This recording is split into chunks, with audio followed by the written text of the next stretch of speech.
नहीं, प्रारब्ध तो बाधा पहुंचाता है, लेकिन पुरुषार्थ करना हम छोड़ दें ये तो ठीक बात नहीं है। चाहे कामना हो या निष्कामता हो, हमें पुरुषार्थ करने से कभी कायरता नहीं लानी चाहिए।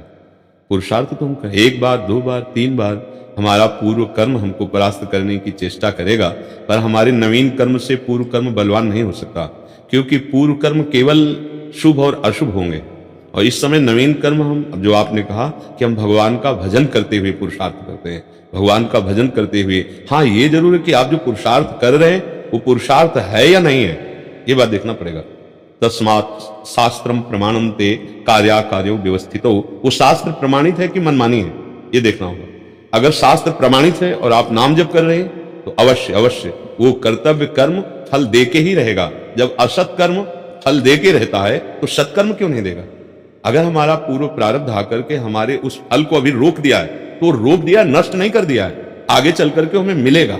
जैसे हमने पाप कर्म किए तो शुभ कर्म आकर उसके फल को तत्काल के लिए रोक दिया है, लेकिन ऐसा नहीं, जहां शुभ कर्म खत्म हुआ तहां अशुभ कर्म नष्ट कर देगा। जैसे देखा जाता है कि बहुत पाप कर्म कर रहे हैं लेकिन बाहरी सुखी दिखाई दे रहे हैं, तो अभी शुभ कर्म उनके पाप कर्म को रोक दिया, जो उनका फल है उसको अभी नहीं मिलेगा, क्योंकि शुभ कर्म बहुत प्रभावित कर रहा है, तो उससे सब सुख सामग्री अनुकूलता मिलती जा रही। लेकिन जहां एक खत्म हुआ शुभ कर्म और अभी वर्तमान का पाप और पूर्व का पाप, ये उसको नष्ट कर देगा। ऐसे ही हम पुरुषार्थ धर्मयुक्त भगवत स्मरण करते हुए कर रहे हैं, लेकिन वो बाधा पहुंचा सकता है। पूर्व का हमारा प्रबल पाप बाधा पहुंचा सकता है, लेकिन जब तक वो पाप कर्म हमारा भोग क्षय नहीं होगा तब तक हम बैठे नहीं रहेंगे। हम पुरुषार्थ के द्वारा उसको दबा करके नवीन प्रारब्ध की रचना करेंगे। नहीं तो हमें और पशु में अंतर क्या रहा? केवल प्रारब्ध कर्म ही हमको परास्त करता रहे, तो फिर इस मनुष्य देह की दिव्यता क्या रही? मनुष्य देह की दिव्यता यही है, पूर्व प्रारब्ध को दबाकर नवीन प्रारब्ध की रचना करके हम भगवत प्राप्ति कर सकते हैं। और कामनाओं की तो पूर्ति तो बहुत छोटी मोटी बात है। हम अपने पुरुषार्थ से भगवत चिंतन करके, निरंतर भगवत चिंतन का अभ्यास करके भगवान को प्राप्त कर सकते हैं। तो फिर माया जनित कामनाएं, यहाँ जितनी भी कामनाएं हैं वो तो माया जनित है, अवश्य पूर्ण होती हैं, पर हमें पुरुषार्थ में कायरता नहीं लानी कि एक बार हमें फल नहीं मिला तो दूसरी बार के लिए हम निरुत्साहित हो जाए। नहीं, हमें हर बार प्रयास करना है, क्योंकि पूर्व जन्म के कर्म से यह देह बना है, उसमें शुभ और अशुभ मिश्रित हैं। दोनों अपना प्रभाव दिखाएंगे। जैसे दिन रात अपना प्रभाव दिखाते हैं, ऐसे दुख सुख अपना, ऐसे लाभ हानि, जय पराजय। अगर हमें क्षमता नहीं आई है, समदर्शन नहीं आया है सहने का, तो हम इतना तो इंतजार कर लें कि हमारा ये सत्पुरुषार्थ व्यर्थ जाने वाला नहीं है। ये अभी नहीं मिला तो हमें आगे अवश्य प्राप्त हो जाएगा। जैसे महाराज धर्म से चलने वाले युधिष्ठिर जी, अब ऐसा समय आया कि 12 वर्ष का वनवास, 1 वर्ष का अज्ञातवास, लेकिन उस समय भी उनको ब्रह्म ऋषियों का सानिध्य मिला और उस दुख को उन्होंने सहा। परिणामता हस्तिनापुर के चक्रवर्ती सम्राट पर महाराज युधिष्ठिर विराजमान हुए और पापाचारी दुर्योधन का सर्वनाश हुआ। तो हम पुरुषार्थ करना ना छोड़ दें, परिस्थितियां ऐसी आ सकती हैं। देखो, आजकल जैसे बताया जाता है कि हम आपकी परिस्थिति को सुधार देंगे। मेरी जो शास्त्र स्वाध्याय, संत समागम और भगवत कृपा से बुद्धि कहती है कि आपका यदि पुण्य कर्म उस समय लागू हो गया तो वो बात उन करें या ना करें, वो लाभ प्राप्त हो जाएगा। यदि आपका पुण्य कर्म नहीं लागू हुआ तो वशिष्ठ भगवान से बढ़ करके कोई ऋषि, तपस्वी, महात्मा, सामर्थ्यशाली, ज्ञानी, अद्वितीय महात्मा है वशिष्ठ जी। खूब शोध कर पत्रिका सियाजू और रामजू का ब्याह हुआ था। उधर परम ज्ञानी सदानंद जी, इधर भगवान वशिष्ठ जी लगता है। दशरथ जी का मरण, सिया राम जी का वनवास, सिया जी का हरण, भारी युद्ध, 14 वर्ष की विपत्ति पूरी अयोध्या को।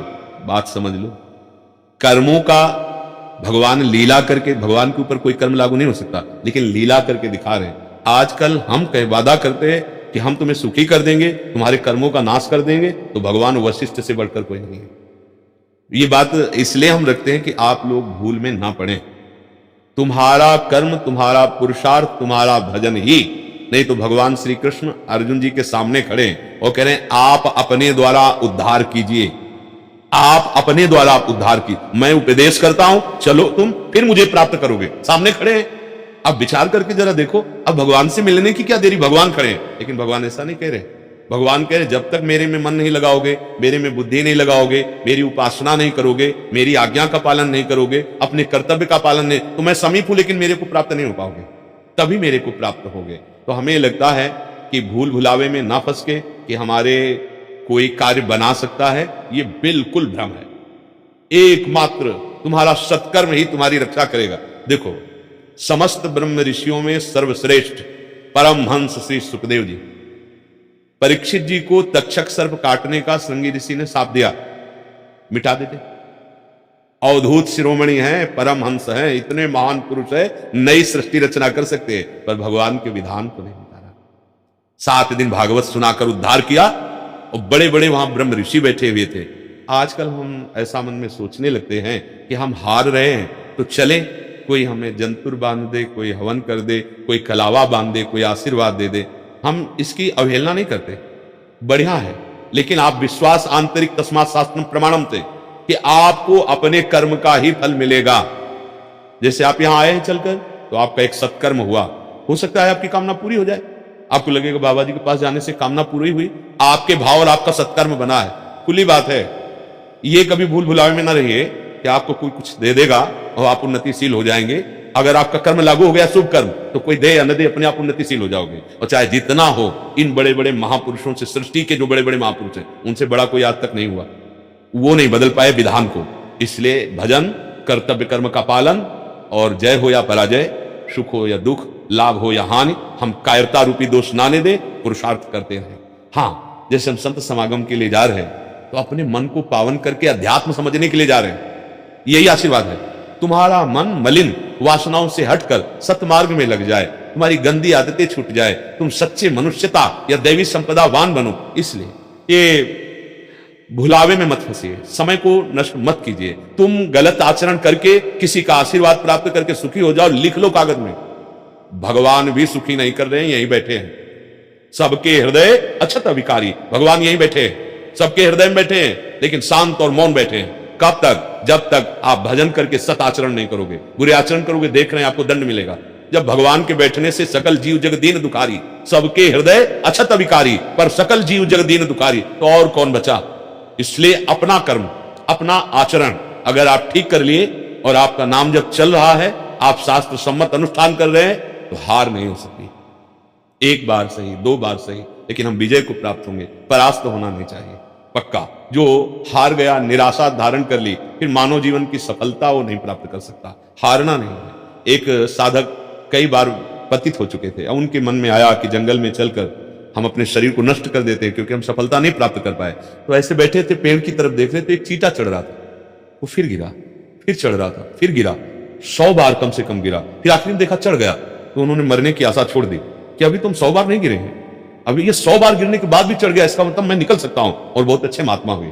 तो हो सकता है हमारा कोई कर्म हमको परास्त कर रहा हो, लेकिन हमें परास्त नहीं होना, हमें नवीन पुरुषार्थ करना। हम भगवान के अंश हैं, हम भगवत भजन बल से, क्योंकि अभी तक भजन नहीं हुआ, शुभ अशुभ कर्म होते रहे।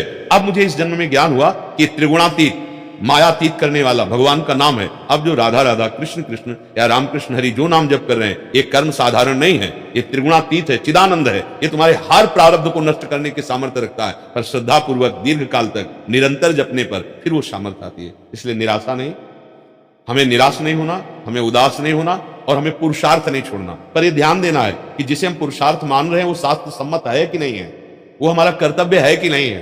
कहीं हम विपरीत दिशा में अपनी सामर्थ्य तो नहीं खो रहे हैं। अनुकूल, श्री कृष्ण अनुकूल लेन, प्रभु के अनुकूल शास्त्र सम्मत अनुष्ठान निश्चित फल देके रहे। जब साधारण अशुभ कर्म फल दिए बिना नष्ट नहीं हो रहे, तो सत्कर्म कैसे नष्ट हो सकता है? इसलिए धैर्यवान बनकर के हम बार बार अनुष्ठान करें तो हम विजयी होंगे, नवीन प्रारब्ध रच जाएगा निश्चित। ये कोई प्रारब्ध बहुत बड़ा देवता नहीं, हमारे कर्म ही है।